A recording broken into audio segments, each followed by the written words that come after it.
Shri Gurubhyo Namaha. Good evening and a very warm welcome to everyone. I am Manu Kashyap from Advaita Academy. I welcome you all to yet another session of Weekend with Wisdom. Let us start with a small prayer. Sarvatma Sarvadrugyosau Sarvadhyasa Nirasakrit Satatam Sannidhatta Me Hridaye Paramashivaha. Today we have a very special guest, Neema Majmudar ji, who will be speaking on finding meaning in life with 45 essential verses of Gita. We welcome you, ji. For the benefit of our viewers, I would like to introduce Neema ji. Neema Majmudar ji has studied Indian philosophy with Swami Dayananda Saraswati ji, a well-known contemporary teacher of Advaita Vedanta. In addition to the traditional Vedic studies, Neema Majmudar ji has a number of years of experience as a professional with the United Nations in the field of economic and social development in New York. She has also served in Thailand and Fiji. Since 1999, Neema ji has been giving conferences, conducting seminars, retreats, workshops across the world in the domain of personal development and philosophy. In this session, Neema ji would be taking up finding meaning in life with 45 essential verses of Gita. We welcome you once again.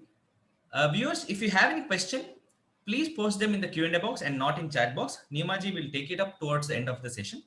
Neema ji, please start your session. Thank you, Manuji. Thank you very much. Thank you, Advaita Academy, for inviting me to give a talk.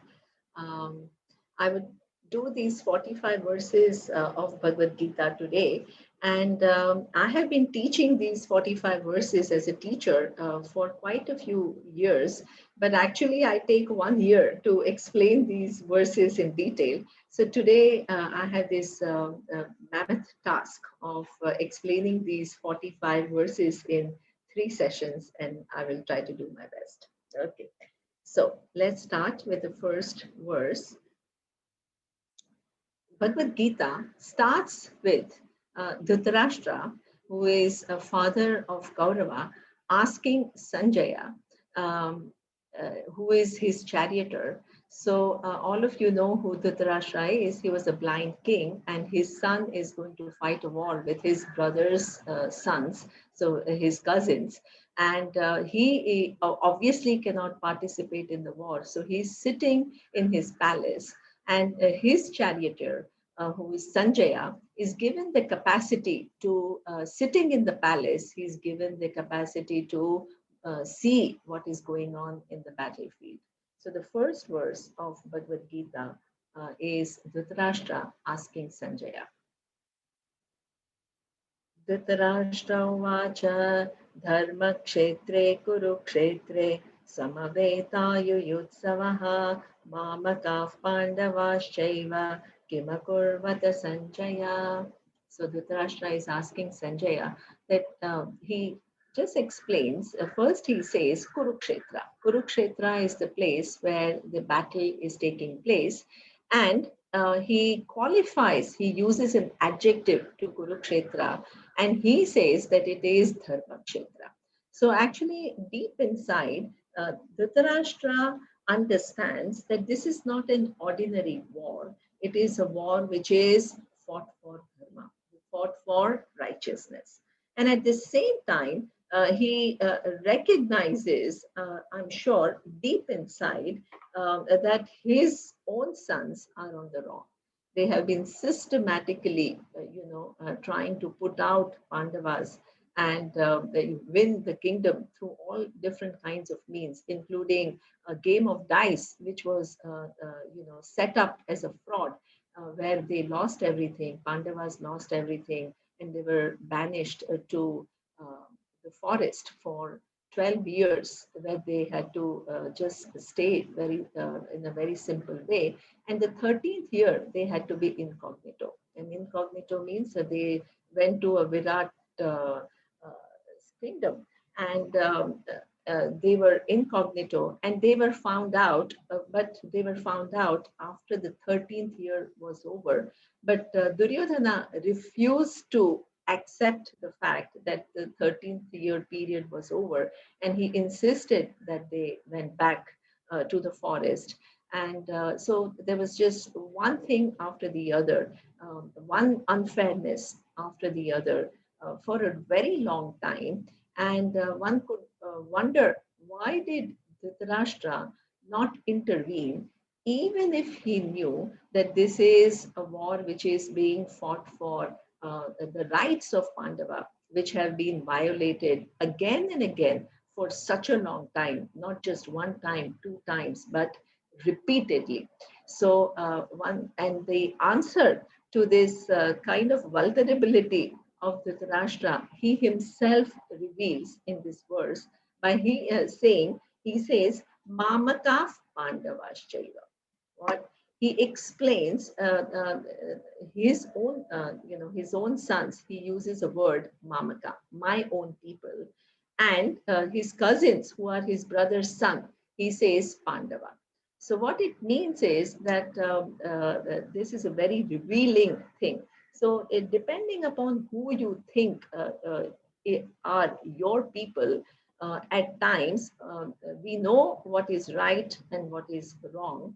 But if we think that they are our people involved, we end up taking their side.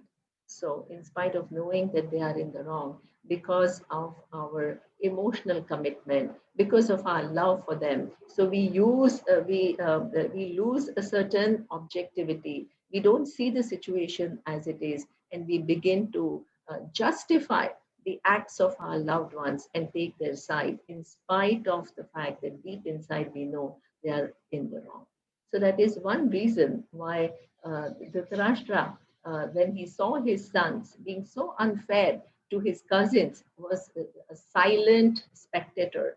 He at times he voiced it, but Duryodhana was so strong that he just kept quiet and he retracted and he did not put his foot down. So this particular thing he explains, so which is Mamaka and Pandava. The second reason why Dhritarashtra did not really take any strong stand is also the fact that he himself was the elder of the two brothers, Pandu and himself. So normally the kingdom would have gone to him and he would have become the king. But because he was blind, he could not be the king, and the kingdom went to Pandu. So at times, what happens is that Dhritarashtra could have a certain resentment. Now, when he had resentment, he was not able to voice that resentment directly. So he allowed Pandu to be the king. But now, when his son was wanting to be the king, he became a kind of a passive supporter. So he was trying to live his own ambition through his own son. So this is what we call a character who is confused, because on one hand he recognizes that this is not an ordinary war, it is fought for righteousness. On the other side he finds himself on the side of the wrong, but at this he is helpless for two reasons. One is because of his love and commitment to his own sons, and second, his own ambitions, which were not fulfilled, he is trying to fulfill through his sons. So this is a person with conflict. And at the same time, the voice of his from the words, it seems as though he's anxious. So that means deep inside there is a certain anxiety. So that feeling of something I have not done right is there. But at the same time, what he wants to know right now is what's going on. So the scene, this is not the selected verse, but I just want to tell you in brief. Sanjaya now tells Dhritarashtra what first he talks about Duryodhana. So Duryodhana goes to Dronacharya and he's trying to pep him up, right, to fight the war. Why does he go to Dronacharya and not Bhishma? Because Bhishma is the head of the army.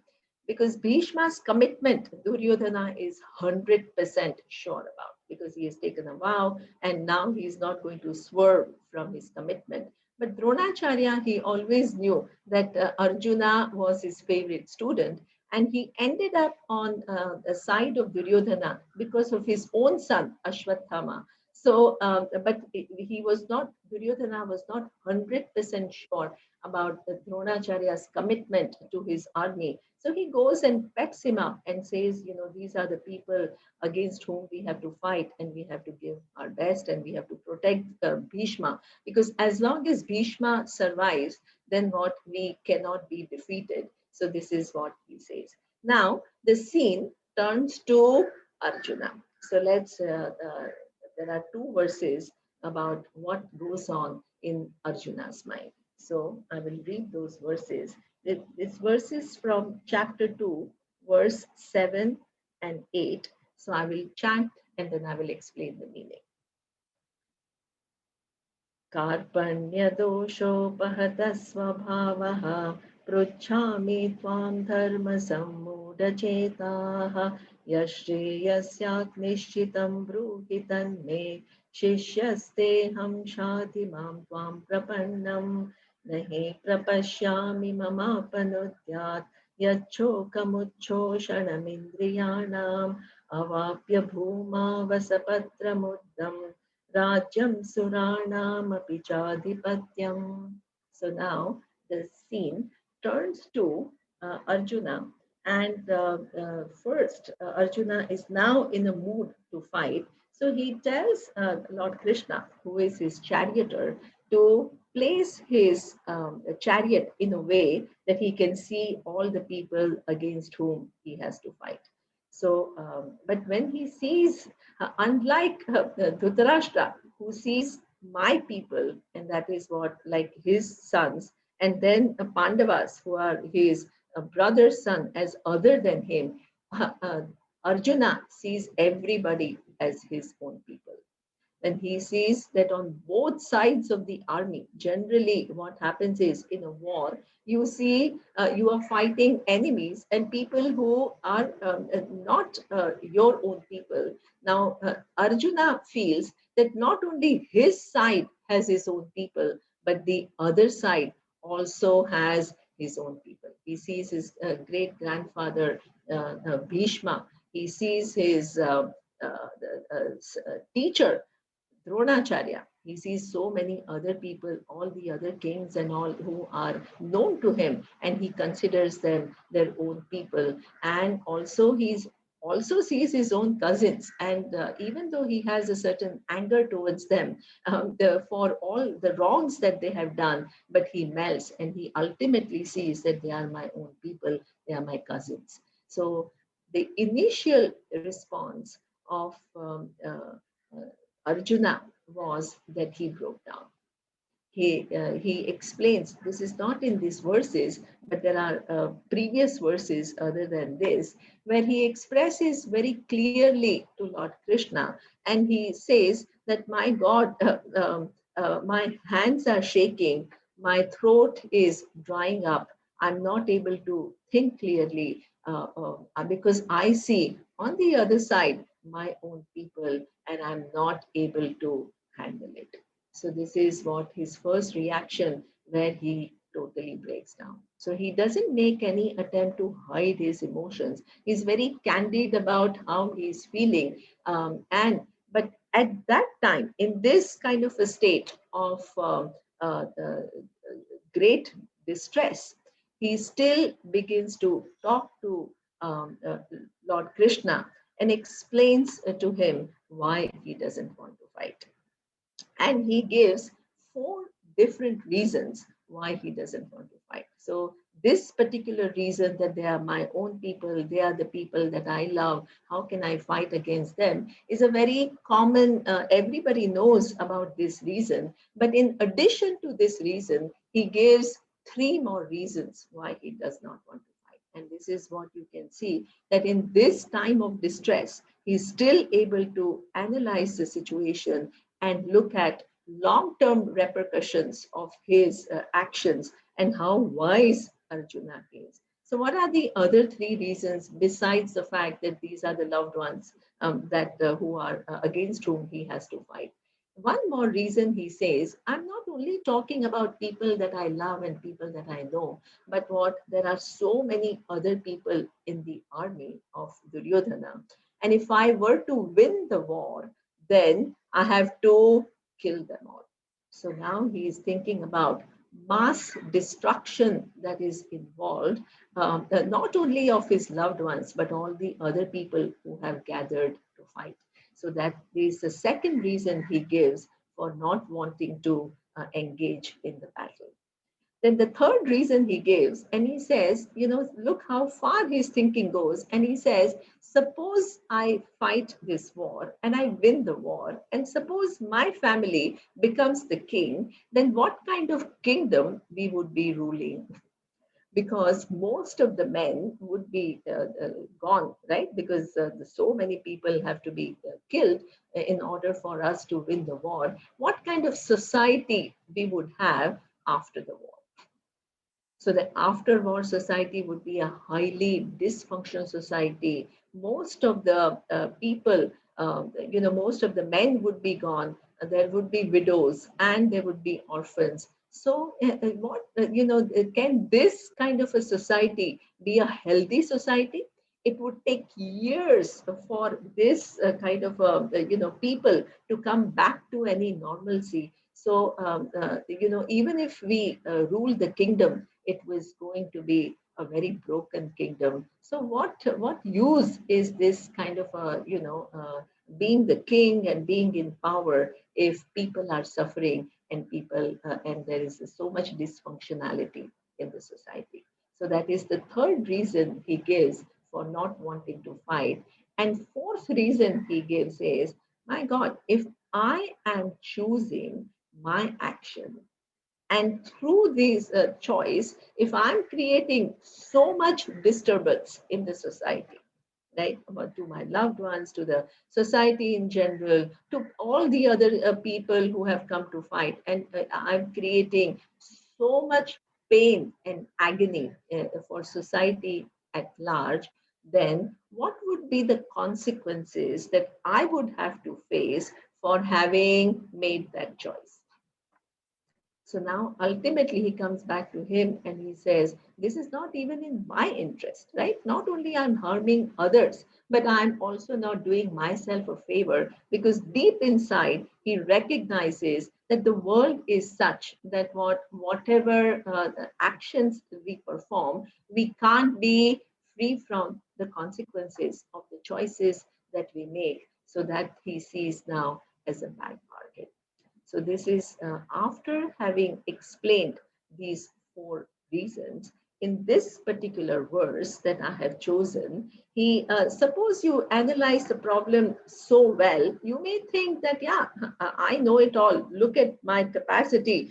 Even in the time of distress, I'm able to think about a given problem with such a length and depth. So now who can teach me anything? But he is not like that. He tells, after having stated what he thinks, he tells Lord Krishna, he says two things. One is, he says, he explains himself as Dharma Samudha Chetaha. What does it mean? My mind is confused about what to do. So there is this person who is able to very candidly talk about what he thinks, but at the same time is not totally closed. He is open to listening to what is Lord Krishna's take on this situation. What is the right course of action in this complex situation where there doesn't seem to be, much clarity? It's a confusing thing as to what should I do now. So this is why he declares, this is what I think, but it is possible that I am confused. So you tell me what is the right thing to do. So this is what we call situational problem. And in this given situation, Arjuna is asking Lord Krishna, what should he do? But in addition to this, in the next line, he doesn't stop there, right? He asks one more question and he says, Yat Shreyasyat Nishchitam Bruhi Tanme. So he says, now his mind goes to another kind of a problem. So the other problem that he's talking about is a more fundamental problem. He sees this situation actually makes him recognize the fact that he is in a no-win situation.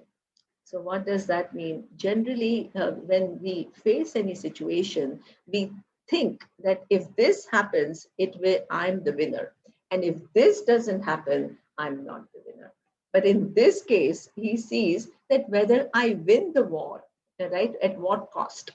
And if I don't win the war, and if I suppose just run away from the battlefield, that also is not a very the good thing, right? Imagine we are all used to watching movies, and in movies, what the hero, the actor, who's a hero, has number of challenges, and there comes a climax. And in that climax, what the hero is supposed to rise up and take up the challenge. Suppose that hero runs away because the situation is too overwhelming, then what will happen is we are all highly disappointed. So now years and years have gone, and Pandavas have suffered the unfairness of his cousins. Now, when the climax comes where they have to respond, now Arjuna, the main character, runs away. So that may become laughable. So he says, how can I live with, that when real situation came and the real challenge came, Arjuna walked out. So he says, I don't actually see any gain in this situation. Whether I win the war or I lose the war, I see myself as a loser. And that's where his mind goes to, hey, so if that is the case, what will give me the final fulfillment in life? We always define our final fulfillment in terms of something happening to us in terms of situations. Either you get the objects that you like, or you get the person that you like, or you create a conducive situation which is to your liking. But in this case, Arjuna sees very clearly neither any person nor any situation nor any object can give him the lasting fulfillment that he is seeking. So now he no longer wants to, of course, in addition to that situational problem, he wants to solve a fundamental problem. And that is in our Shastra and in Gita. He says, Yat Shreyas. What is Shreyas? Shreyas is the answer to the human fundamental question. So that means we are all Arjunas in some way. Why is Gita important to us? Because we all have these two questions in life, whether we know it or we don't know it. Whether we actively seek answers to them or not is another thing. But a human life has these two questions. One is there are some situations which overwhelm you. It may not be a fight, it may not be a war. In case of Arjuna, it was a very big thing what he had to do, and his actions had major repercussions. But we find within our own business context, within our own family context, what should I do now? Because it is more than what I thought I could swallow.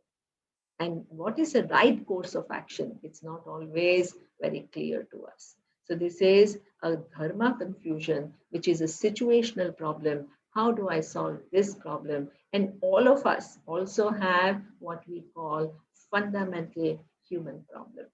What is this fundamental human problem? We all are searching for fulfillment, which is not coming and going, but a lasting fulfillment. Where our teacher used to say that suppose I ask you, how are you feeling, right? And suppose you are able to tell me, I am feeling good, full stop. Not I'm feeling good, but, and then you have hundreds of things which are your complaints, not in that sense. So when we feel fulfilled and we feel fully engaged in the world with a sense of completion and a sense of fulfillment.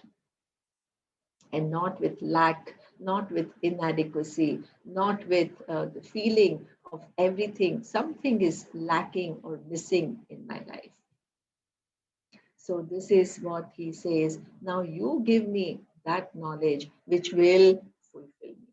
So, this is the starting of Bhagavad Gita. And he says, he also in the next verse, he expresses that not only this kingdom, right now, look at his thinking. He says, not only winning this kingdom, but even if you give me what the whole heaven, right, to give me the ruling, you tell me to rule the entire world and all the three lokya raja. So what, any the entire earth I can rule and heavens I can rule, and I still do not know how I can be a fulfilled human being. So this is what he says, you tell me that which will fulfill me. So this is the context. Now, in the next verse, Lord Krishna begins his teaching. And now he has to teach two things because Arjuna has two questions. One is, what should I do now? And the second is, what will lead to the final fulfillment? So, Lord Krishna, being a master teacher, he decides to answer the second question first. And what is that second question? What will fulfill you, any, not only Arjuna, any one of us, completely? So he starts his teaching by this brilliant verse, chapter 2, verse 11. So we will read that verse. And he says, अशोच्यानन्वशोचस्त्वं प्रज्ञावादांश्च भाषसे गतासु न गतासूंश्च नानुशोचन्ति पंडिताः. He makes a brilliant starting point and he says, Panditaha na anushochanti. Panditas are wise people and they do not grieve. They do not grieve for whom? Gata suna agata sunscha. People who are gone and people who are not gone. And then he says, you are. So suppose this is the definition of wise person, the person who does not grieve, then by this definition, Arjuna is definitely not wise because he's breaking down. But now he consoles Arjuna by saying, Pragna iva vadamscha bhashase. You are not yet wise, but you are speaking as though you are wise. So, what it means is something beautiful. So, the wise people are the ones who don't have grief, not because they are trying to suppress their emotion and because they are trying to block everything and pretend or try to be equanimous to everything that comes. That is not, we will see who is a wise person, he explains very clearly. But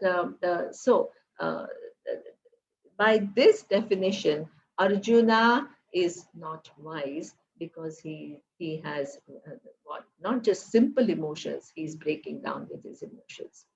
So, but he says, you are acting as though you are wise. So, non-wise people, the people who don't yet know the reality, a bigger reality of who they are, they can be divided into a range. Right?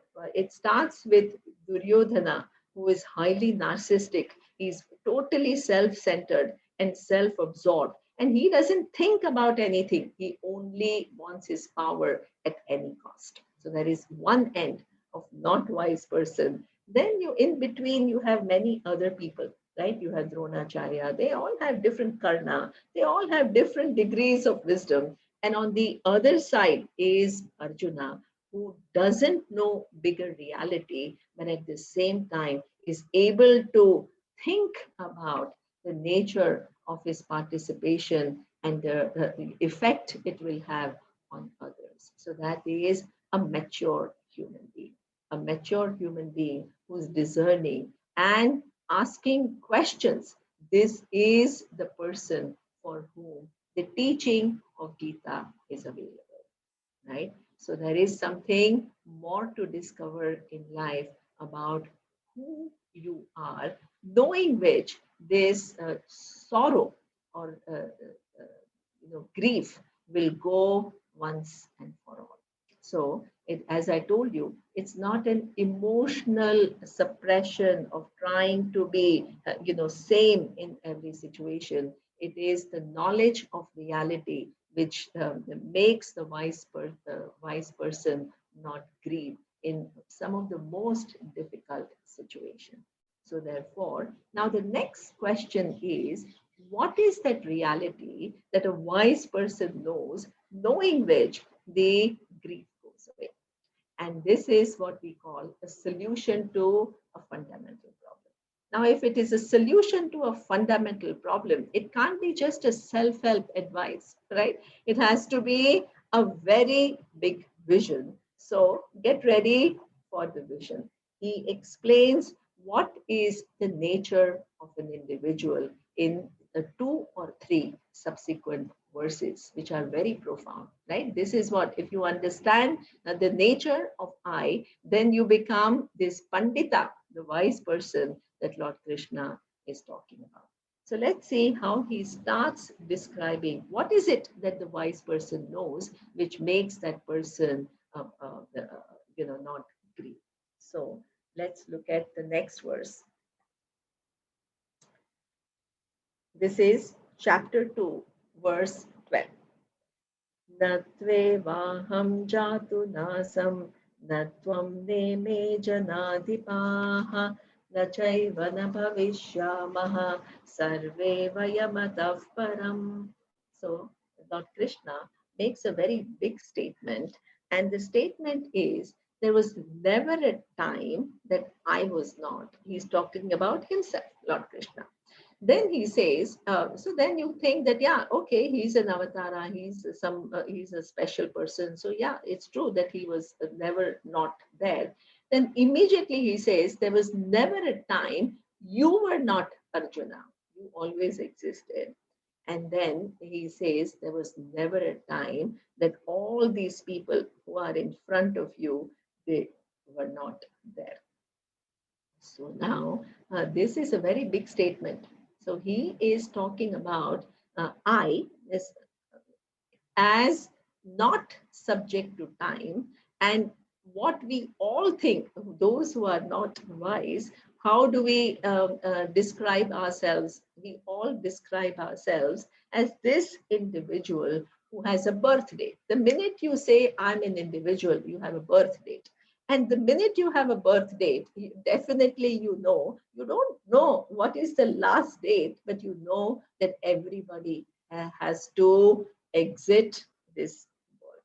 So this is our understanding of ourselves, and that is highly limited in time. So in a countless flow of time, if you think about the world, right, just for the time being, later on we will re-understand what the nature of the world is. But from the time being, suppose you say it is a 13 billion year old universe, which is this cycle. Suppose you say that, right? Then your existence, suppose you're born in 1960s, it is a flicker, right? In the countless flow of time, you have this birth date, and then you are going to go. And suppose you think that you've lived a very full life of 100 years, even then 100 years is a flicker. So basically, it doesn't change the fact that we all think that we are mortal, we are born at a given point in time, and we will go. And what Lord Krishna is saying is that Atma, that your true nature is immortal. Now, let's understand that, because it sounds wonderful, but the next question is how, right? If my nature is free from birth, why is it that I take myself to be a mortal? So this is where the inquiry begins. And what is the inquiry? So by the way, what I'm teaching is based on Adi Shankaracharya Bhashyam, and it is taught to me by my teacher, Swami Dayananda Saraswati. So this is a teaching tradition, right? So I come from the teaching tradition, and anything that I say are not my personal opinion, but it is part of the teaching. Okay, so um, uh, uh, now let's re-understand who we are, not from what we think who we are, but from Lord Krishna's standpoint.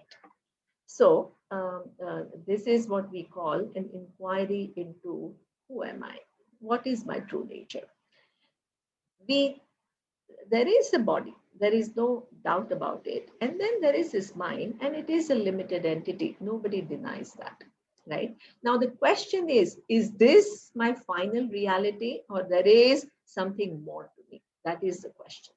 Okay, so in order to undertake this inquiry, there is a method, and the method is that there is something about you which is incidental. It comes and goes, and there is something about you which is your swarupa, which is your true nature, which doesn't come and go. So let's take a simple provisional example to understand what is the incidental nature and what is the intrinsic nature. Suppose I have a sofa, and I decide that what I want upholstery, which is suppose beige in color. Okay. So that beige color upholstery, which is the cloth, is it the intrinsic nature of the sofa? No. Why? Because tomorrow I can get tired of it and I can replace it with blue. I want some more color and I can replace it with blue.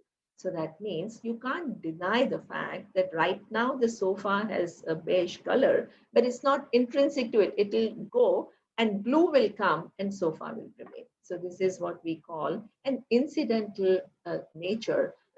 Sofa does not depend upon blueness or beigeness for its existence. Okay?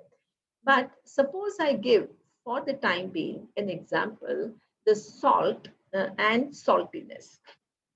Can you find salt without saltiness? Or can you find sugar without sweetness? Right? So if you don't want sweet, you don't add sugar, but you can't say, I want to add sugar and then for it not to be sweet. So this is what we call an intrinsic attribute. You can't find an object without that attribute. Okay? So this is how we make a distinction between something which comes and goes about me, which is there, but it's not my intrinsic attribute, and something about me always remains, it doesn't come and go, and that is my real true nature, and I can never be without it.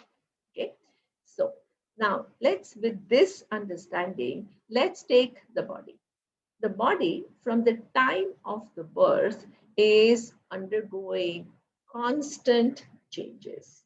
Okay, so suppose you're 30 right now, 30 or 40 or whatever age it is, you can go back and you can think, you yourself may not remember what you looked like when you were 3 years old.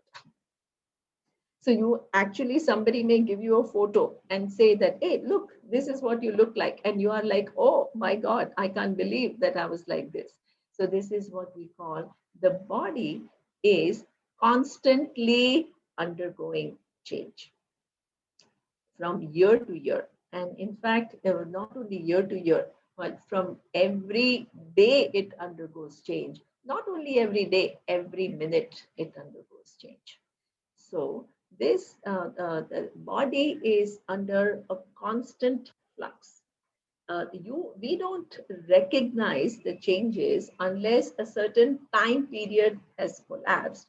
But in reality, where 1 second ago, I'm not the same person as a few seconds later. Why? Because some cells have entered the body, some cells have gone, and there are minute changes which are taking place in the body. And who are you then? You are the one who survives to see the different conditions of the body. So you say, when I was 2 years old, I was like this. When I was a teenager, I was like this. When I am 30, I'm like this. And you can think about, when I get 50, I will be like this. So this is what there is a person who is constant and who sees the changes which are taking place at the level of the body. So that means body is there for sure, right? It's not there. But what Lord Krishna says is it is your incidental attribute. It keeps changing and you survive, and that who survives is the intrinsic nature, and the body is only incidental. Now, let's.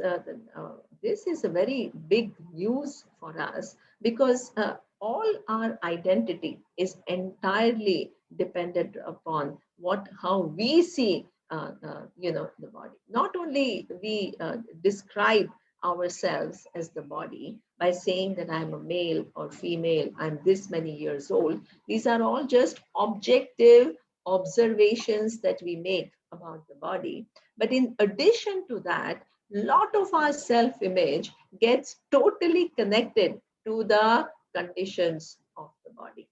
So what it means is not only you say I'm this many years old, you can say I'm fair or I'm dark or I'm fat or I'm getting whatever you know I'm going through some changes in my body which are uncomfortable for me. So that means your identity is totally connected to the body. There are certain facts about your body. And in addition to that, there are some additional complexes with which we live, and that makes our life quite difficult. So, what Lord Krishna is saying is actually both are mistakes. That the fact that you are only as good as the body. Body is there and you have a connection that's for the time being. That is not a wrong thing. But you are only the body is not true. And also, not only you take something which is your incidental attribute as I, but on top of that, you load it with further complex. So our life becomes difficult. Now, the second identity, which is a very intimate identity that we have, is with our senses and our mind. So the senses, they are also designed to go through changes. So when you're born, for a first, I think a few months, a child is not able to actually objectify the external objects 100%. The eye is not yet programmed to see everything distinctly, very clearly. Then you begin to see all the different objects. Then, your eyesight may undergo some changes. Then definitely by the time you're 42, you will have to start wearing glasses to see, to read. So this, and then what many people who, when they pass their 60s, then they have to go through cataract operation. So this is what even the eye and all the senses are in a flux. They are constantly changing. Their capacities are changing over your own lifetime. And what is your relationship with it? It is also your incidental attribute. It keeps changing, and you are present to see what it was like earlier and what it is now. So that means there is some intrinsic you who is able to observe the changing condition of your body and your senses. Now, the third, which is a very common and the most problematic identification, and that is with the mind. Now, suppose I ask you, so all our opinions about ourselves either are with reference to the body or with reference to the senses or with reference to the mind, right? So suppose there is you heard now you opened the news, you switched on the TV and you heard, oh, the cases are rising again and the hospitals are flooded. So what happens? You feel a certain fear, right? So now, or you are sad. So there is a certain sadness. So Now, you have had many, many, many different thoughts, right? Yesterday, even today, you have had many different thoughts. But just because there is one thought, which is a result of you switching on TV and getting some news, which is right now occupying your mind, we think we define ourselves completely by the nature of thought, which is in our mind. So that means if a mind has a passing thought, which is sadness, we don't say that among hundreds of thoughts that I think, this is one of the thoughts. We say, I am sad. So what has happened is that one given thought, instead of just recognizing that it is there for the time being, and if you don't do anything about it, what will happen? It will just change and it will go to the next thought. So, but we get stuck to it. Our whole identity gets stuck to it. So, what Lord Krishna says is, even mine is in a constant flux, and it is your incidental attribute, it is not your intrinsic nature. Why? Because what suppose all these thoughts that you have had from the time of your birth, if they were your intrinsic nature, they would all be stuck to you at all the times. But suppose I ask you, what did you think about yesterday at what we say 5 p.m. yesterday? You don't even know which exact thought you had. So this is why the thoughts are in flux and they come and they go. But there is something about you survives every thought that you have thought of. So it's a very simple. Our teacher used to make us do very simple exercise. Right? Suppose I ask you to think of a tree. Right? So you think of a tree, and then I ask you to think of a flower. Then you think of a flower. So before you thought of a tree, were you there or not? Yes. Then the tree thought went, and then there was no thought, and then you thought of a flower. So while all these thoughts come and go, there is, do you come when the thought comes? No, you are already there. The thought came in your presence. You came to know the presence of that thought. That thought left, and then the next thought came, and you come to know the presence of that thought. You are what the person in whose presence the changing thoughts are known. They come and they go and they are known. So this is what Shastra, Lord Krishna points to, this intrinsic presence, which doesn't come and go, but the other things, which is body and mind and the senses, they are in a constant flux. Now, the question is, what is this intrinsic presence? I never know. I didn't know that there is some intrinsic presence. All I thought was I was this body and mind and senses, and that's all I thought who I was. So this is where the teaching points out. What is that nature of your true nature, which doesn't come and go? And that is of the nature of Sat. What is Sat? Sat is existence, existence as such. And that Sat is Chit. What is Chit? That existence is not an inert existence. It is of the nature of awareness. Chit in Sanskrit, it can be either translated as awareness or it can be translated as consciousness.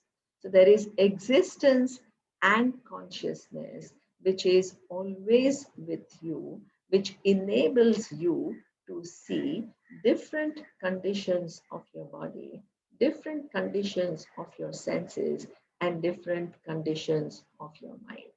That's Sat and Chit. Now, what we do need to recognize is, generally when we use the word Chit or awareness, we kind of think of it as awareness which exists at the level of mind, right? So we are used to, in a common parlance, we use awareness in a relative way. What is this relative way? That, oh, I was a few years ago, you can say, I was not aware of environmental issues, but now, as COVID and many other situations come, I'm becoming more aware of environmental issues. You can make that statement. What is this awareness? This is an awareness simply with reference to the condition of your mind.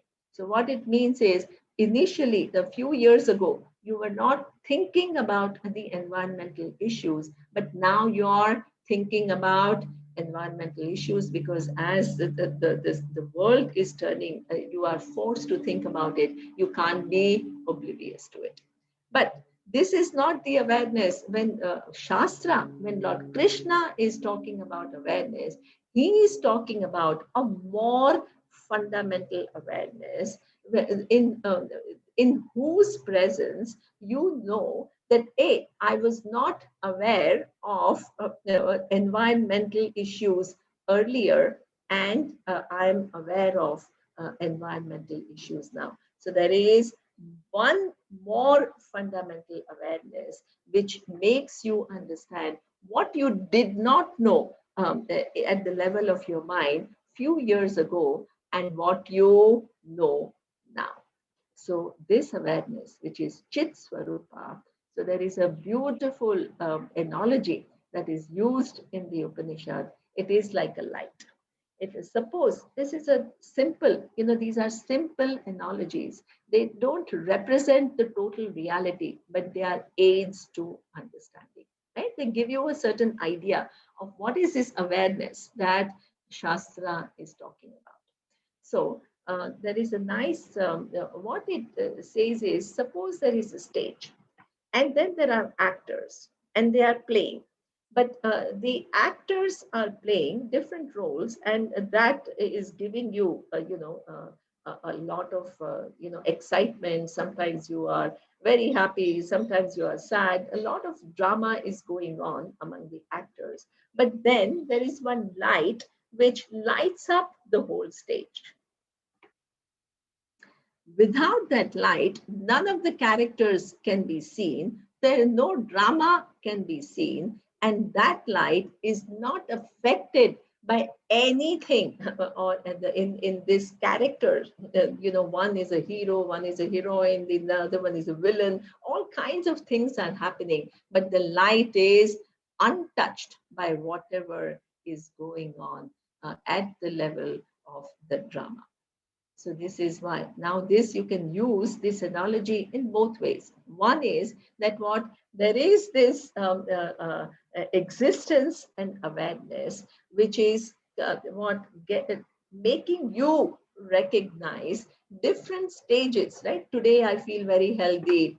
Today I feel that, oh, my appetite is gone. Then immediately I wonder, oh my God, my appetite is gone. And suppose my sense of taste is gone. Oh my God, I may have COVID. Let me go for a test. So all these different the conditions of the body are known to you. There is a light. Now, even your mind goes through its own drama. One day extremely happy, one day feeling on top of the world. You feel that you can conquer anything, exuding self-confidence. Next day you feel, oh my God, I'm so helpless. I can't get anything right. So all these, one day you are jealous, one day you are compassionate. So many different mental states that go on. And then there is a light, that light which enables you to see whatever is taking place within yourself, or all the drama which takes place within your own individuality, and also the drama of life, because not only you are there and going through all these changing conditions, but you are interacting with others and what getting collecting experiences. So this light is the one which enables you to see you, the changing you, and all the conflicting things which are going on within you, one day very happy, one day not so happy, one day very healthy, next day not so healthy. So all these that is going on, and as well as your interaction with everybody else. So this is the presence which does not come and go. The body and the mind is changing and it is variable. So now Lord Krishna says that that non-changing entity, which is Sat and Chit, is not now he is adding one more teaching, and he says this Sat and Chit. Suppose I do this inquiry as to what my nature is, I come to Sat and Chit. Suppose you do this inquiry, what is your conclusion? Exactly the same, that your body is there, your mind is there, your senses are there, but they are incidental. But there is your intrinsic nature, which is Sat and Chit.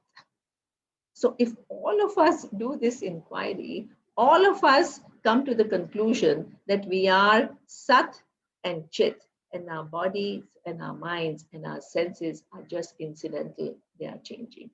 Now, the next question is then how many Sat and Chit are there? So, this intrinsic nature of mine, is it unique to me or it is universal?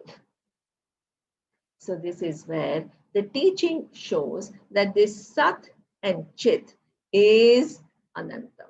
It doesn't have any boundaries. It doesn't have any limitation. It is something which is limitless. That the most intrinsic nature of yours has no boundaries at all.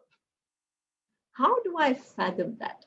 So that is, again, certain examples are given so that examples are just aid to understanding. What do we mean by that, right? So the example is given about one space. What is this space? The space is, doesn't have any limitation, right? That it is all pervasive and it is undivided and it is free from everything. But it seems as though what the space has birth. How I can say what the glass space has come into being when the glass was born, right? So when the glass was born, it seems as though the glass space is created. Well, from one standpoint, you can say it is not wrong. Why is it not wrong? Because this glass decides, how much water you can hold. And there is an as though confinement. There is no doubt about it. But in reality, was the space broken up? The space is always undivided whole, and the coming of the glass what gives what in a kind of a appearance to the space as being limited. The glass space is limited to the glass. So but in reality, what was the case? Before the glass, the space was already there. While the glass came into being, as though the space became limited. And when the glass is broken, what happens? The space is already free. Even the glass never divided the space in the first place. So glass space has a birth, if you think about it in terms of coming into being of glass and the as though limitation that it takes on. But in terms of reality, what space was always there. Space was never divided by the glass. And after the glass goes, the space is always there. And space has no limitation. Space seems to be divided by what? Room space, glass space, cup space, anything, any container, jug space, every. So it seems to be many, but in reality, it is only one. So this is what Lord Krishna says. Now look at this verse, right? That there was never a time that Sat and Chit was not there. There was never a time that Sat and Chit is going to go. And and that Sat and Chit is not my Sat and Chit. It is also Arjuna. My Sat and Chit, it is existence and awareness, which is my intrinsic nature. It is your intrinsic nature. It is the intrinsic nature of everybody. It is indestructible. It is not subject to birth or death. It is free. So this is what the wise person knows as the true nature of I. Sat, Chit, which is Ananta, which has no limitation in terms of space. Right? So now the next verse is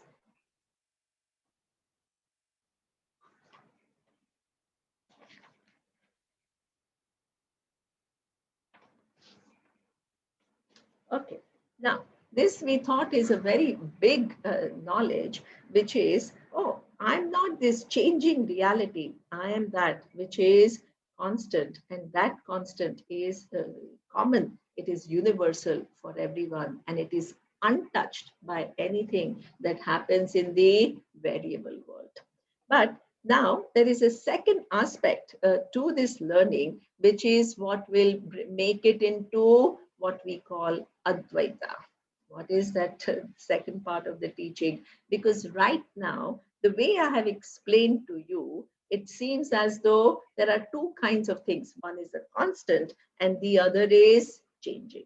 Right? The changing world includes all the bodies and all the minds and all the senses and everything. So that is in a constant flux. And there is one thing which is constant, which is free from any attribute of the changing world. But what exactly is the relationship? That is explained in the next verse.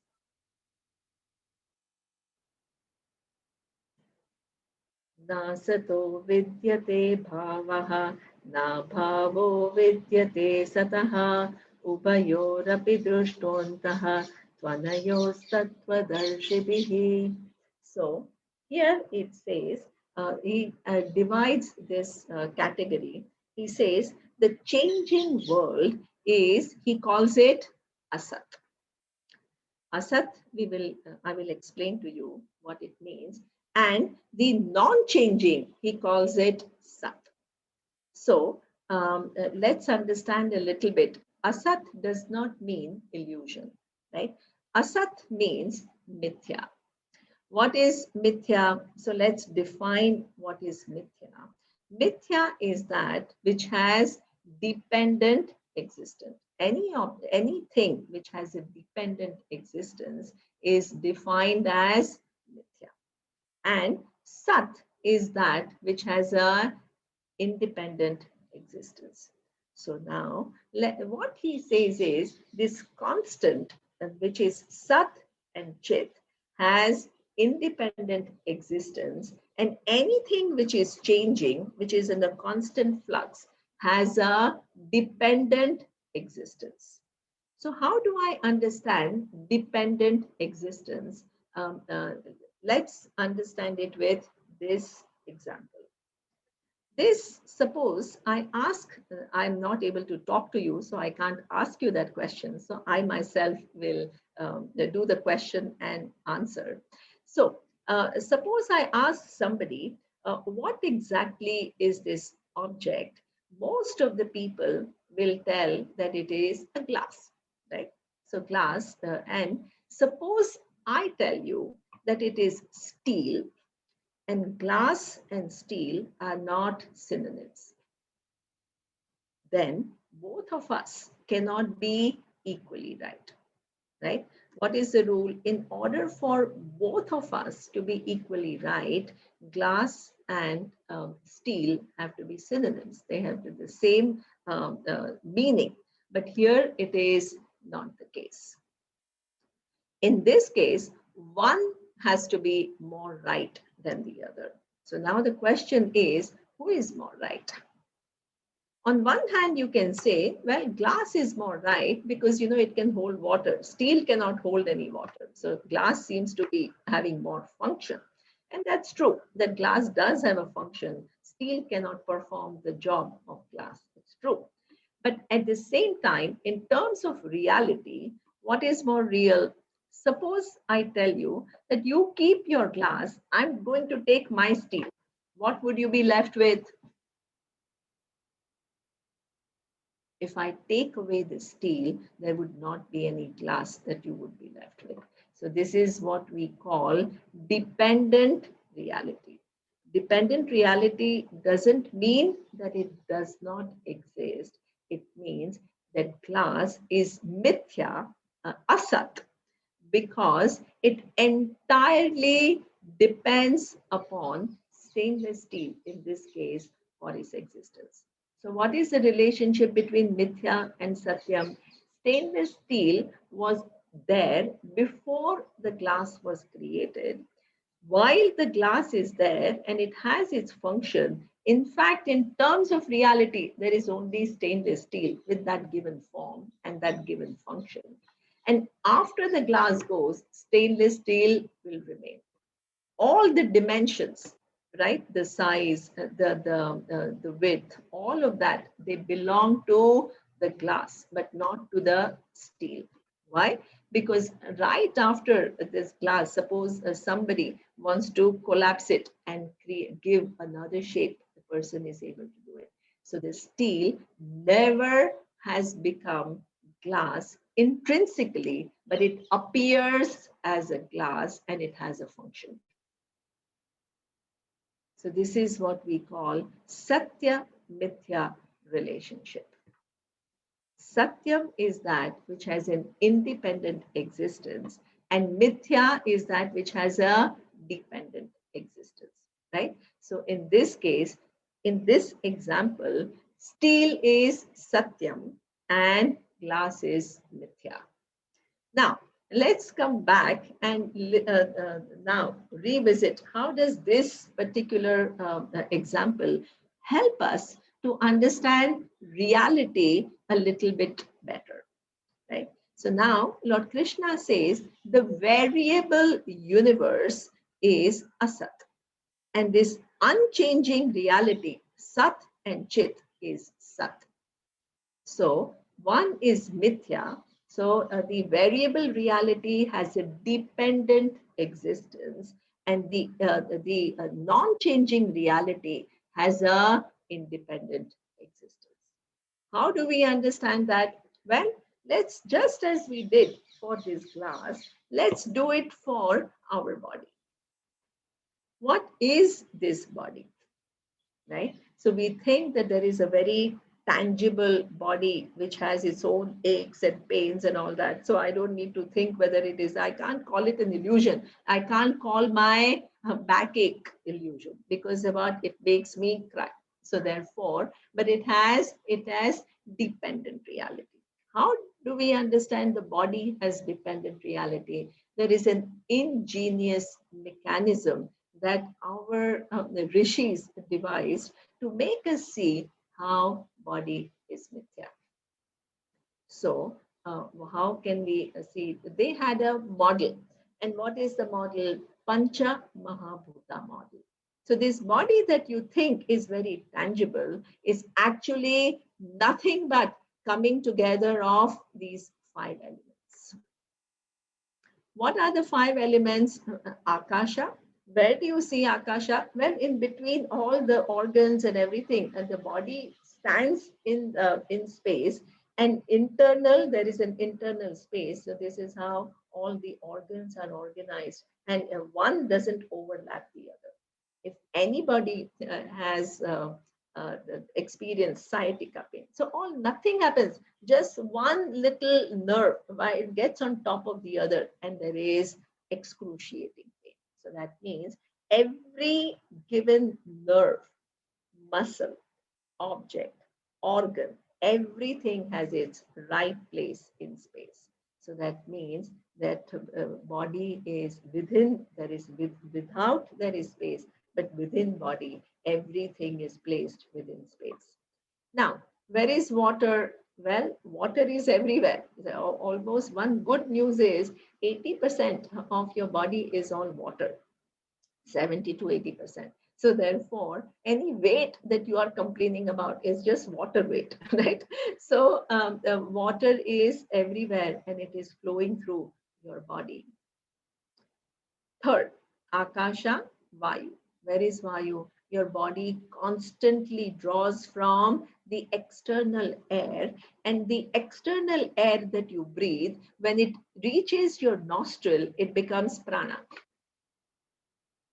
And what is the function of prana? Well, it is a life-giving force, which allows your respiratory system to, absorb oxygen, and it sends it all across the body. So this is why in COVID, the virus affects your lungs and it affects your respiratory system, and that affects your oxygen level. And this is why you need ventilators. So this is what Vayu is. There is a system within this body where air is taken in and it is converted into prana. And that is what makes the whole body alive. So this body that you think has a dependent reality on what? Akasha, it depends, then Vayu, air, then water, Agni. Where is Agni? Well, any food that you eat, your body cannot survive, by the way, without intake of food for too long. Now, the minute you take the external food, it enters your digestive system, and then there is what we call Jatara Agni. There is a fire within your body which digests the food, and many different kinds of foods that you have eaten, they are converted into nutrients. So that absorbable nutrients which nourishes your body. And it not only nourishes your body, it also nourishes your brain. So and then there is a maintenance of temperature. So no matter where you are, whether you are in Alaska or whether you are in India or you are in some very cold country or very hot country, your body temperature is always what? 98, 99. This is Agni. Agni, and then Prithvi. So all your bones and all the skin, everything is earth. So your body that you think is so tangible has what? It depends entirely on these five elements. Now, suppose I tell you, let me take out these five elements.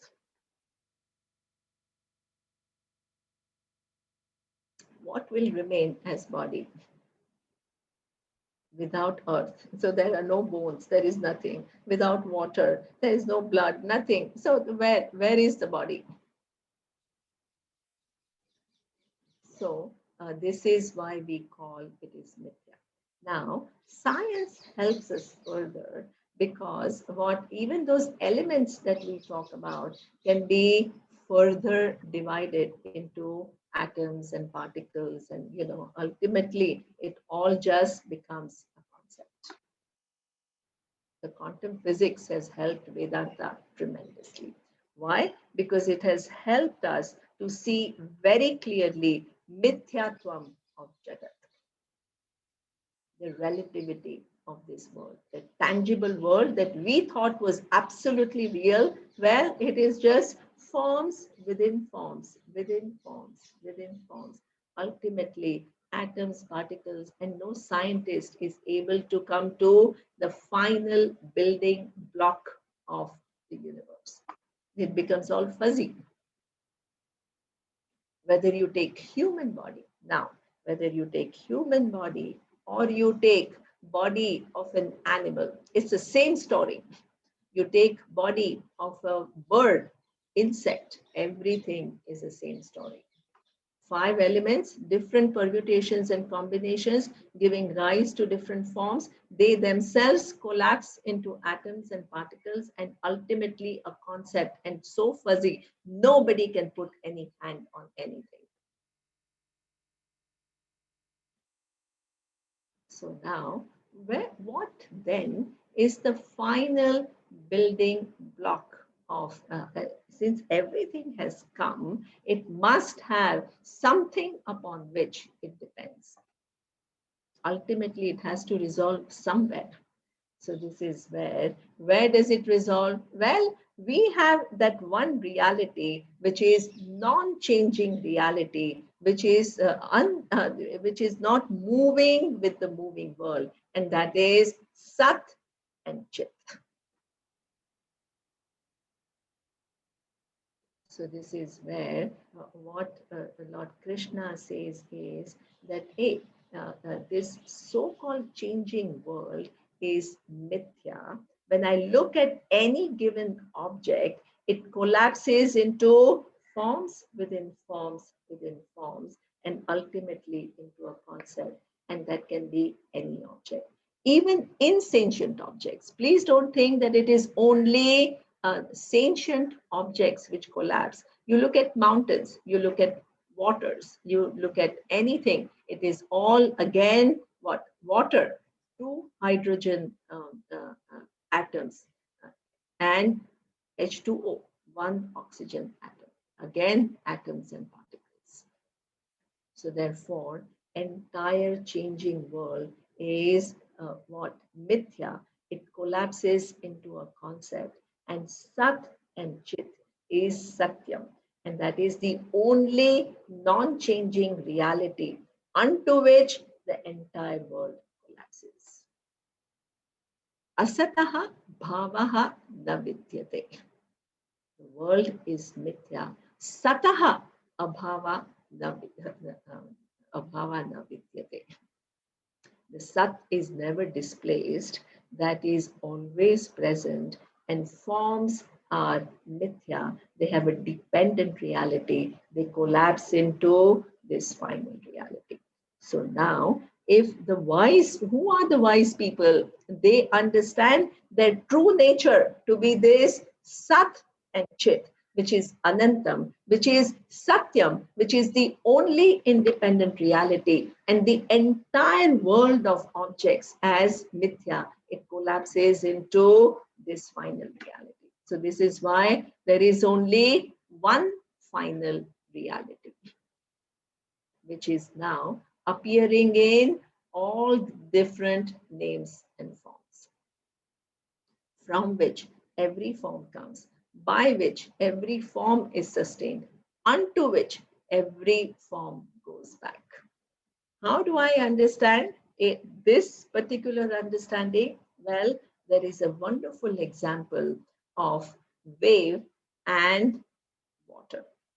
So, wave, suppose is caught in its own reality of being a wave, then it is a mortal. It has a given form, it is going to come to an end, it had a birth, and it is limited, and it sees itself as one entity among so many other entities, which are all waves.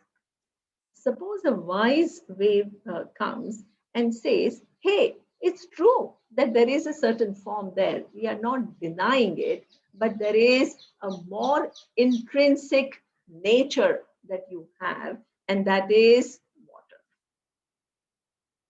Water doesn't come and go. Water is what, before the wave came, water is. While the wave exists, water is.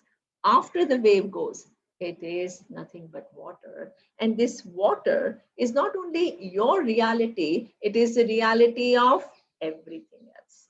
It is the truth of every wave that you see. Now, then the wave says, yeah, that's true, that my true nature is water, and the true nature of everything else is also water. So there is one thing about all of us, which is variable, which are waves, and one thing which is intrinsic, which is water. Well, are there two things, variable waves and invariable water? Well, the variable waves are mithya, because there is no wave which exists without the presence of water. water. There is no independent existence of wave. It entirely depends upon water for its existence. So in reality, there is only one thing. What is one thing? Well, all that is here is water. Then, what are these waves? Well, they are there. There are many, but they have a dependent reality. They are all just forms with different sizes, different shapes, different colors, and that's fine. We don't have any problem with that. That doesn't do anything to the vision of oneness. So, this is what Lord Krishna says in the Nasato Vidyate Bhavaha, Na Bhavo Vidyate. And Ubhayo api Drushtoho Antaha Tvanayos Tattvadarshi. Tattvadarshi. The people who are wise, they see this reality very clearly. So, why do they not have grief? They don't have grief because they see reality as I am that constant. This is my true nature. And that constant is the true nature of everybody else. And that constant is the only Sat, the entire universe, which is a universe which consists of forms, is Mithya. It collapses into Sat. Then let's move on. So now this is the final verse about the nature of, so this final reality that he's talking about. What do we then, if we have shifted? So this is like a wave shifting its identity from being a wave to being a water. And that is, does the wave have to do anything to understand that I'm water? It is already water. So what it does is, instead of thinking of form as being the reality, it begins to see the content, which is water, as being reality, which is the truth. So now, and this, the 1 7, verse number 7 in this case is अव्यक्तोऽयमचिन्त्योऽयम् अविकार्योऽयमुच्यते तस्मादेवं विदित्वैनं नानुशोचितुमर्हसि. So he says, so what is this Sat and Chit? What is, this is your true nature. And what is that true nature? It is avyaktaha. Avyaktaha means it is not given to you. This Sat and Chit is not given to you as a given object in this universe. It is the truth of every object. It is also not given to you as any given thought. It is achintya. It is the truth of every thought. Now, let's a little bit look at what is a thought, right? Thought is also like, let's use this example. And thought is also a thought is a given form, but any thought has a content, right? So thought is a form like, so you can think I'm happy, I'm sad, I'm good, I'm not so good, whatever. Every thought, can you conceive of any thought without its content, which is awareness? So there is a form, which is a thought, and there is a content, which is awareness. So what is the thing? That the form cannot exist without the content. The content is independent of being the thought. So this is why when you think of a pot, then what happens? The awareness, as though what it takes the form of a pot thought. But the next minute, when you think of a tree, what the pot does not get stuck to awareness. Awareness, what takes another form, which is another thought, which is tree. Not a little ounce of pot is remaining in that awareness. Otherwise, what will happen? Everything that you have thought of, if it got stuck to awareness, awareness will have multiple thoughts at every, you can't see one object. Anything that you think will have be mixed with anything that you have thought in the past. So this is why awareness is always, it as though takes the thought form, but it is completely free from it. So next minute it is free enough to take another thought form without any reminiscence, nothing remaining. So it always is free. And so therefore, you cannot understand this awareness as any given thought, but the content of every thought, which makes every thought possible, but itself is free from all the thoughts. Achintya, avikarya. Avikarya means there is, the body goes through sixfold modifications. What are the modifications? Asti, it comes into being. Jayate, that it is born, it comes into being. Jayate, asti, then vardhate, it begins to grow. Then viparinamate, it undergoes metamorphosis. Apakshiyate, apakshiyate means it begins to decline, and vinashyati. So these are stages of body. Atma is avikarya. It is existence and awareness which doesn't have any modification. The modifications happen at the level of body and mind, but not at the level of awareness. So this is what he says.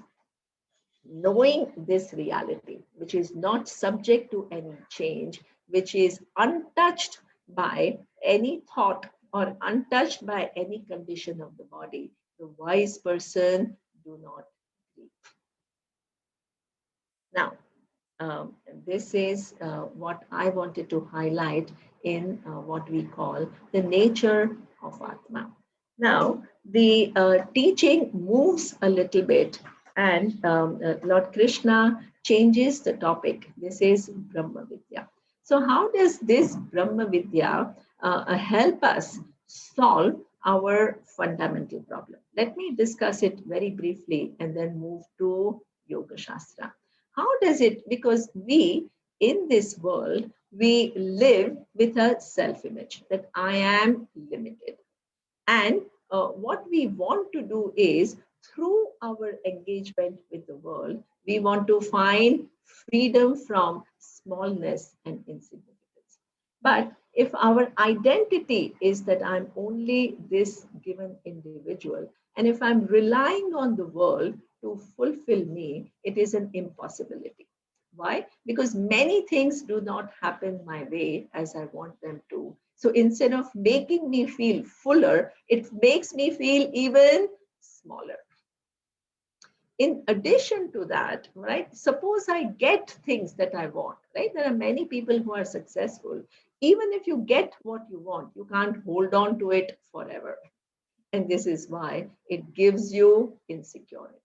So I was just telling somebody, suppose you didn't have any stocks, you don't have to worry. That the COVID comes, the stocks are down, you have high stake, then you are worried. So that means that you can't hold the world constant. And therefore, even when you get it, there is no guarantee that you will be able to hold on to it. So what is the reality? Limited plus limited always remains limited. And what we are seeking is free from limitation. So the way we engage with the world, it is impossible to get the fulfillment that we are searching for. The only way to get this fulfillment is through this paradigm shift. Hey, I'm not basically a body, and of course it is there, but it is not my intrinsic nature. I am Sat and Chit, which is limitless. Satyam, Jnanam, Anantam, Brahman. Brahman is big without any limitation. I am that reality. And right now, I am with what? This body and mind, which is I'm given this body and mind for a length of time to express myself. That's the only time that your transaction with the world will be based on your fullness and not from limitation, wanting you, who wants to constantly hold on to objects and people and all to get fulfillment, which is never, you are in a no-win situation. So this is how knowing your true nature is a solution to your fundamental search for fulfillment. finding yourself full and complete is your true nature. Now, let's move to the next question. And what is the next question? Well, what do I do now? Now, suppose that you try to use, now Arjuna thinks that, hey, I'm full, everybody is full, there is only one Atma, and everything collapses into one Atma. What do I have to do right now? Do I have to fight the war? I don't have to fight the war. What do I do? How do I use this knowledge to make decisions? That's another ball game altogether. And that requires another set of consideration. And that we will see now. He changes the topic. And let's read the next verse where it says, एषा ते विहिता साङ्ख्ये बुद्धियोगे त्विमां शृणु बुद्ध्या युक्तो यया Partha कर्मबन्धं प्रहास्यसि. So now, up to now, I have been talking about the nature of Atma and how you are this immortal, limitless reality and not this insignificant entity that you have taken yourself to be. But now I'm going to change the topic to uh, Buddhi Yoge Vimamshanu. So I'm going to talk about what should you do now? Because you have a second question, and that is Dharma Sammudachita. I don't know what I should do right now because there is a situation in front of me and I need to respond. So this is what he says. Now, there is a next a topic which is very commonly known as Karma Yoga. What is Karma Yoga? Karma Yoga is that suppose I tell you that this is your reality, you are not a small entity, but you are limitless whole, even if you have heard it, and suppose you are able to follow my logic, does it mean that from now on you'll be able to live from this fullness and you are completely, totally clear about what I'm talking about? Not necessary. So this is what, before this knowledge takes time. Why does it take time?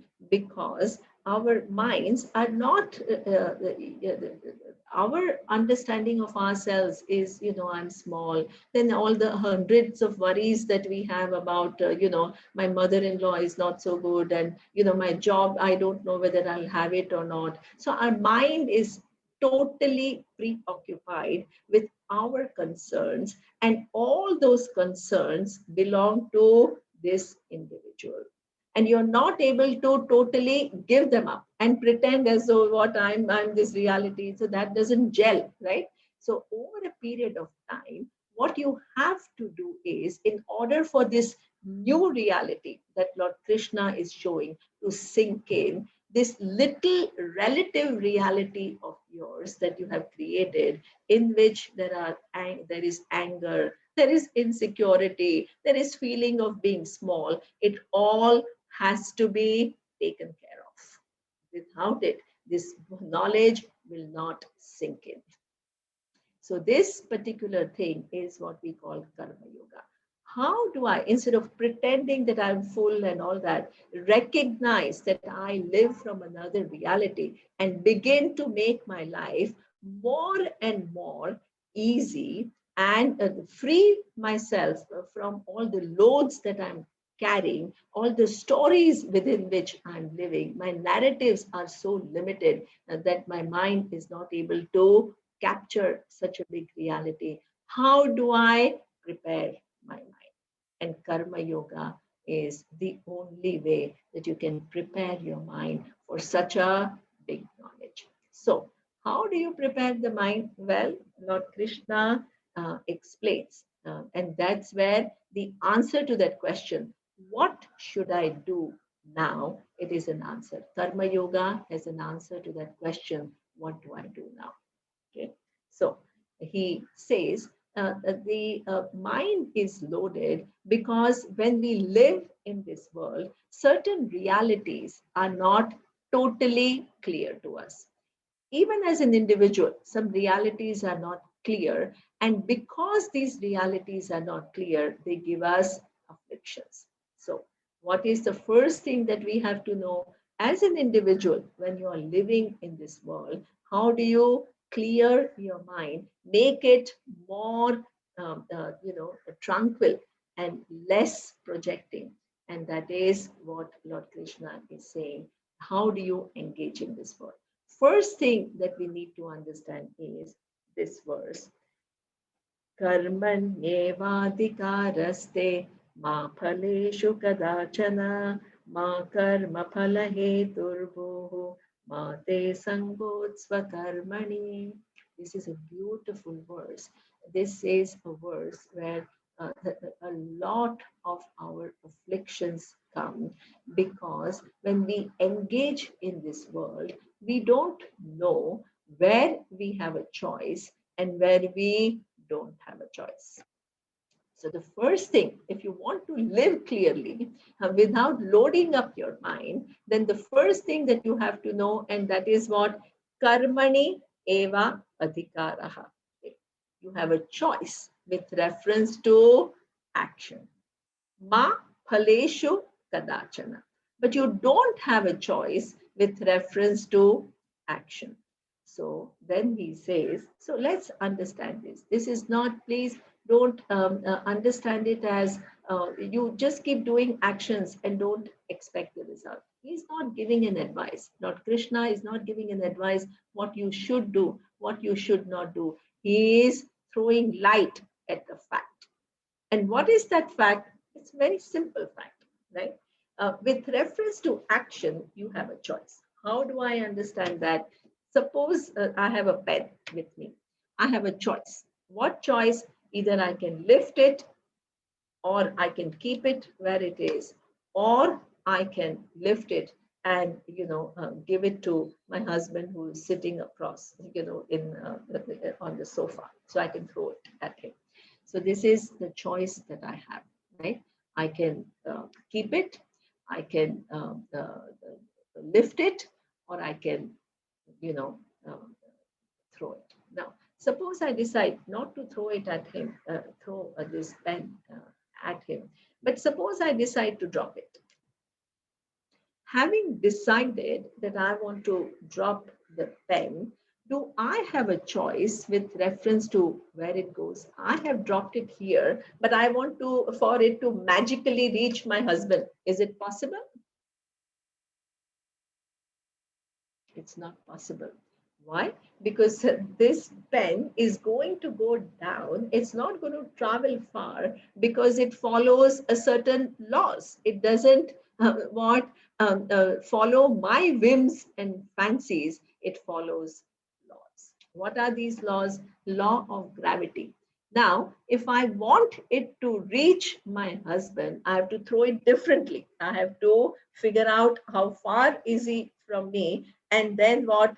Throw it in that direction, and also till the point that it doesn't fall earlier, it will reach. I have to, the wind participates, the gravity participates, my direction, everything. And that is not only that what I decide happens. I have to work with the laws if I want this pen to reach somewhere else. So this is why the actions, you have a choice, but the results are not entirely up to you.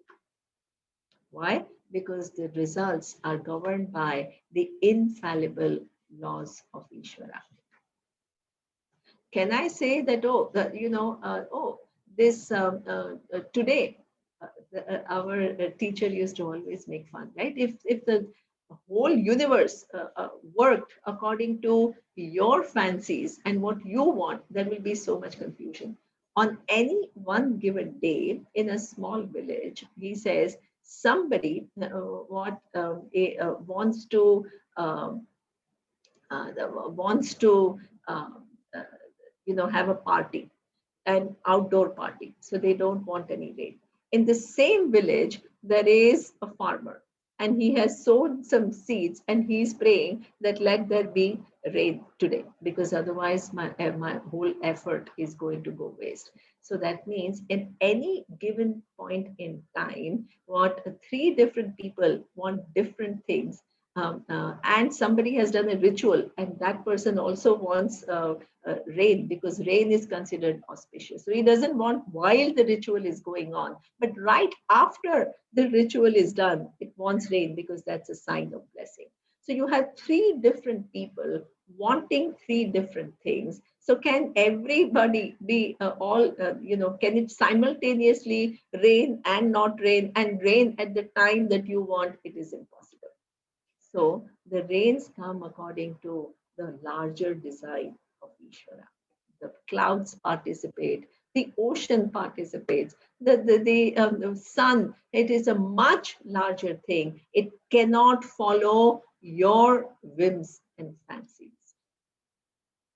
That we have to recognize. If we do not recognize this, then what happens is when things don't go our way, we are disappointed. And then we think the world is unfair. We think that we give 100 names to the world. And as we begin to enter dissatisfaction, what we are not able to use our free will intelligently to engage and see what is it that I can do. So this is where he says first rule of living life intelligently without loads and preparing the mind for such a big knowledge about my final true nature is to know where is it that I have a choice and where is it that I don't have a choice. And so that he tells Arjuna that understand you can choose what you have to do in this, but result is never going to be. Whether you win the war or you don't win the war, it's not entirely up to you. The laws, which are the infallible laws, they are going to decide the outcome. And just because the laws are going to decide the outcome, he says, Ma karma phala heturbu. Don't think that you are the one who's going to be able to control the result. And also, don't take to inaction. You have, you have come on this earth not to be a witness or just a passive recipient of things. You have come to participate, and you have to perform your actions with an understanding that you have a certain role to play and you have a certain duty to perform, and that you have to keep doing. But also understand that the laws will take care of the result. When that happens, then what happens is our life gains a direction. We don't become overly passive, thinking that everything else, just Ishvara will do everything for you, nor you become somebody who wants to control everything. And when you can't control, you get frustrated. So that is karmani eva adhikaraste ma phaleshu kadachana ma karma phalaheturbuhu. Don't take yourself to be the one who is the author of the result of the action, because anyway you are not. And don't take to non-action, because non-action is not really a choice. You have to participate. Now, the next verse is talking about now, having understood that, what do I do? What does anybody do? Yoga kuru karmani sangam tyaktva dhananjaya siddhya siddhyo samo bhutva samatvam yoga uchyate. So there is this. Okay, I have understood that I have a choice over action, but I don't have choice over result of the action. Then what happens is that samatvam yoga uchyate. What is samatvam? Samatvam is a certain equanimity, because results are of four types. In anybody's life, results are of four types. All of us have experienced that. Things happen as you want them to happen sometimes. Sometimes it is more than what you ever hoped for. So, for example, when our prime minister was born, I'm sure he didn't have any idea that he was going to be the prime minister of India one day. Neither did Barack Obama. No, nobody knows. As the time evolves, it all happens. happens. So that is why what you can at times get more than what you expect. At times you get less than what you expect, and at times you get quite opposite of what you expect. So you started a venture and you didn't particularly, you thought that you'll make a big profit, but now with COVID, right, the sales are slow, so it is less. And the fourth outcome is it is exactly the opposite. Not only you didn't do well, but you even lost your capital. So, so these are the four different types of results that we see. Now, with reference to things happening our way or more than we are elated. That being happy, there is nothing wrong with it, but it becomes problematic when we become arrogant. We become arrogant and we begin to think that we are nobodies, and we begin to look down on others, and all kinds of distortions begin to come in our behavior, which is not good for us. It brings a lot of misery to us and misery to others around us. Nobody likes to be with a person who is all proud and arrogant. So this is what that even things happening our way, we lose perspective. And things not happening our way, it is even more problematic. Why is it more problematic? Because we think that, oh, we blame the people, we are angry with some people who we think came our way, came on our way, and because of them, we could not achieve certain things that we could have achieved. And over a period of time, you can become angry with the world. So, who is this person? This person who is angry, either arrogant or angry or dissatisfied, or thinks that the world is not treating me well, can that person understand all of a sudden I'm limitless and I'm truth of everything? These two thoughts don't go together. If this is your truth, and if you want to abide in this truth, this complaining, dissatisfied, or even arrogant you has to go and become a noble, humble human being. So this is where what things may happen and may not happen. How do you gain equanimity? You only, equanimity is not like, oh, let me remain the same. That will all artificial. You will become the totally pseudo spiritual, right? So what it only can happen when you understand that it is not I who decide the result of the action. They come from Ishvara. Ishvara's laws. Laws are not just mechanical laws, as we will see a little bit later, which is tomorrow maybe, that the laws are part of the intelligent creation, and they give me the result. They are infallible. And because they are infallible, I begin to take them with a certain amount of grace. I understand that, hey, if I want to change the outcome, let me apply myself. Karmani eva adhikaraste. I can choose to do things differently, but if I sit and blame either myself or the world, it is going to be totally counterproductive. So this is how you free yourself through karma yoga, free yourself from all the burdens that we are carrying within us. By understanding Ishvara as karma phaladata. It is not just samatvam in terms of blocking everything, but the samatvam comes when we begin to understand that the results come from infallible laws of Ishvara. And I don't complain. So there is a beautiful thing that our teacher used to say, there is prasada buddhi. Then you begin to have that everything that comes from Ishvara, whether I like it or I don't like it, what I begin to accept it with grace, because I see that it's not an object which is prasada, but it is my attitude as where it is coming from, which will change my attitude towards anything that comes to me.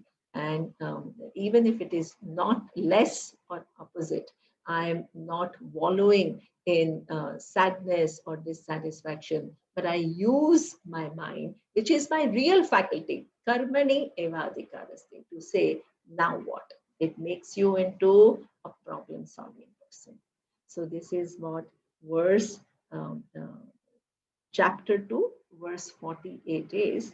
Now, I have a couple of more verses which I wanted to do, but I have only 10 minutes. So, I want to know if there are questions, then I will answer those questions and I will do these verses a little bit later. If there are no questions, then I will continue here.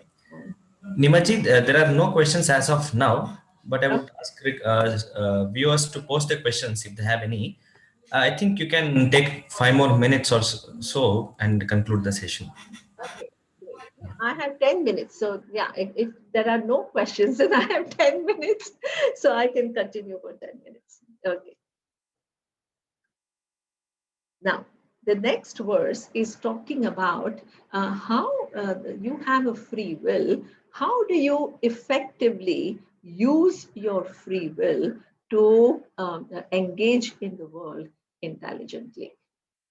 Okay, so the next is Buddhi yukto jahatiha ubhe sukruta dushkrute tasmat yogaya yujjasva yoga karma sukaushalam.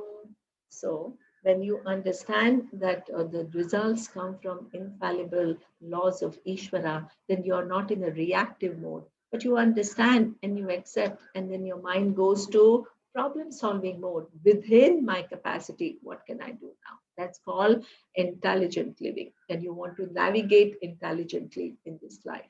Okay? Now, the second aspect of karma yoga is that when you perform actions, he says yoga karmasu kaushalam. So there is a certain when you use our faculty of choice, we have to generally, our choices are at times guided by what we like and what we don't like. So in this case, what Arjuna really didn't want to fight, because it was too much for him to kill so many people. But now what Lord Krishna is introducing is your choices have to be guided by dharma, not necessarily what is comfortable for you or not comfortable for you, but more by what is right and what is not right. So that leads us to a discussion on what we call samanya dharma. What is samanya dharma? When we perform any action, we need to take into account what law of dharma. Like gravity, dharma, according to Gita, is also in form of law. What is this law? In English, for the time being, we can say ethics. Dharma means ethics. But dharma is a much larger idea, and I will explain it a little bit better. But to start with, okay, so this dharma is a law, and you are not subject to this law unless you have an understanding of the law, right? If you don't have any understanding of the law, how can you be liable to transgress it? So, according to our vision, according to our shastra, dharma is a common. It is common to everybody, and we are all liable to it because the understanding of dharma exists innately in every human mind. Every human being is born with an understanding that I don't want to be cheated, I don't want to be hurt, and I don't want to be lied to, whether that individual is from America or India or from Australia, whether from a big city or from a small village, it doesn't matter. It is innate to every human being. So, if it is innate to every human being, why is it that we don't follow this program? Everybody knows what is the right thing to do. Then why doesn't everybody do it? Why is it that we see so much violence and murder and rape and all kinds of problems, all kinds of abuses? Why do we see that? Why do people not honor what they know to be right?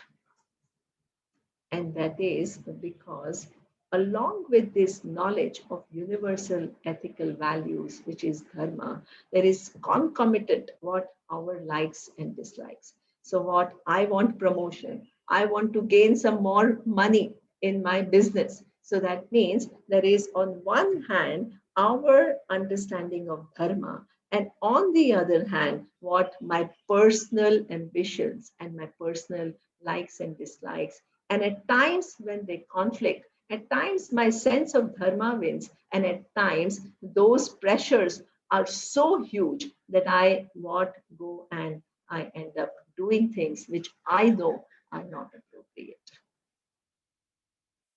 So, what is the understanding that Lord Krishna wants to give? What is the life of Karma Yoga?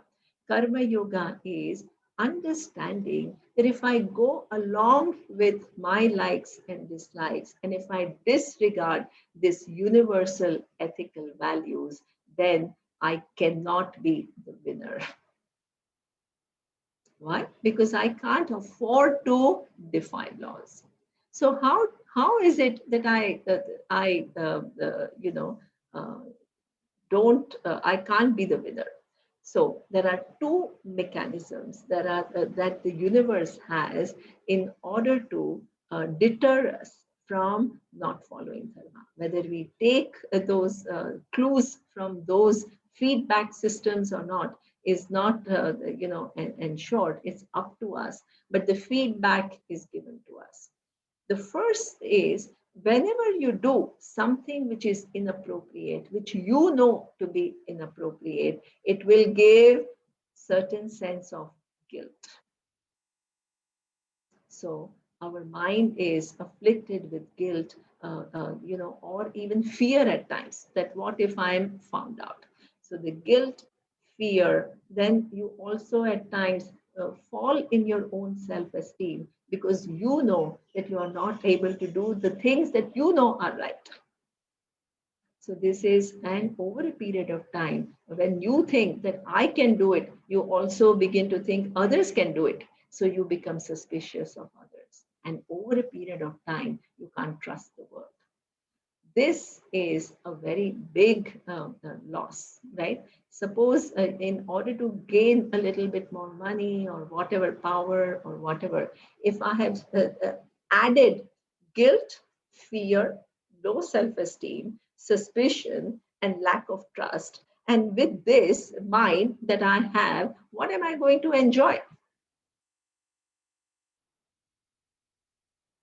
So this is where karma yoga involves that following dharma is non-negotiable.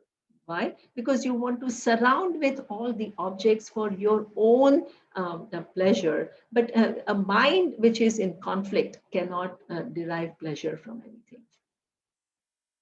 So this is why reducing load entails following dharma.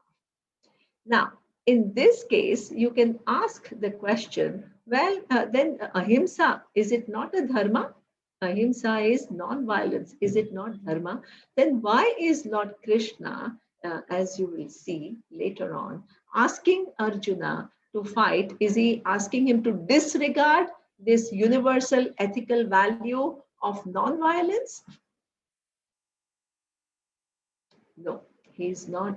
This is where our Shastra say, yes, the non-violence is paramo dharmaha. Ahimsa is paramo dharmaha, but it is subject to interpretation. What interpretation? Well, you don't have to harm anybody, but suppose anybody else comes and consistently harms you, then you have to stand up. That standing up is not called ahimsa, is not called himsa. So this is what we call, every dharma is also subject to interpretation. Lord Krishna says that using that discretion, yes, there is a samanya dharma, there is the universal ethical values, but also interpreting it correctly is equally important to live a intelligent life. So he tells Arjuna, normally himsa is a problem, but here this is not called himsa because you are not aggressor. Somebody else is an aggressor and consistently is an aggressor. Standing up and is uh, called interpretation. And this is what I will end the talk with this. We have used this all along, right? So when suppose people, dictators like Hitler, right? So he was aggressor and he was, exterminating Jews. Did not all, okay, did we all stay with ahimsa? Oh, we can't harm anybody. So what we stood up and the whole humanity stood up and defeated him. Is that called himsa? That's not called himsa. That is called yog karmasu kaushalam. Using your discretion, what is required at that given point in time, and responding and doing what needs to be done. So that is what we call is also part of karma yoga. So to conclude, karma yoga is meant to prepare the mind for this Brahma Vidya, which shows you that you are the whole and you are complete, which solves your fundamental human problem of smallness and inadequacy. Karma yoga prepares the mind because you can't have a mind with two parallel realities. One is I'm the whole, and at the same time, I'm small, I'm insignificant, I'm confused, I'm feeling guilty, I'm feeling hurt. The two cannot go together. So, Karma Yoga is a means to prepare your mind so it is free from all these afflictions. And Karma Yoga is one of the methods to free your mind from afflictions. How? By understanding that you have a choice over actions, not over the result of the action. The results come from the infallible laws of Ishvara. So that's when things don't happen your way. We are not taken to disappointment and anger, but we convert our understand that the laws are infallible and use our mind to come up with the next plan that we have in order to achieve whatever we want. And then the next aspect of Karma Yoga is when we make any plan, take into account Dharma. We don't transgress Dharma because transgressing of Dharma leads to further conflicts and fears, which you don't want to have. And that dharma is not a simple rule based thing. You need to use your interpretation and you have to figure out what is the right response in this given situation. So it is relative in nature and it requires interpretation. This is what we call living intelligently, which will free your mind from conflicts and burdens, which will then enable you to understand you are the whole. So Thank you so much, Nimaji, for that wonderful session. Viewers, with this, we conclude session one of three-part learning life lessons from 45 essential verses of Gita. Please tune in again at tomorrow morning, 11 a.m. Nimaji will be speaking. Thank you so much. With this, we conclude. Shri Gurubhyo Namaha. I will end with a prayer if I.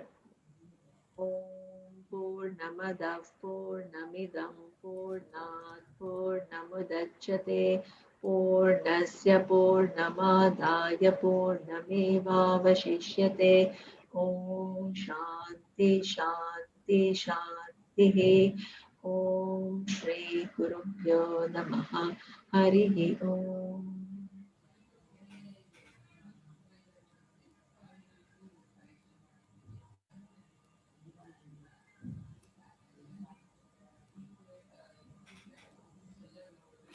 Thank you. Thank you. Thank you, everybody.